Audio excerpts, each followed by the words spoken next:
Hi everyone, welcome back to another episode from Crazy Gamer.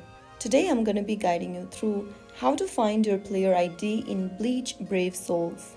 To find your player ID in Bleach Brave Souls, launch open the game first on your device and then go ahead and tap on your username at the top left corner of the screen.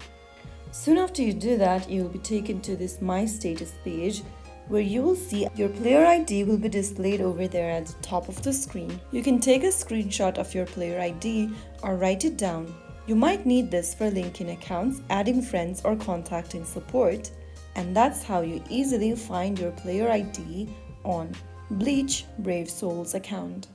If you found the video helpful, don't forget to like, share, and subscribe. I'll see you in the next episode. Thank you for watching.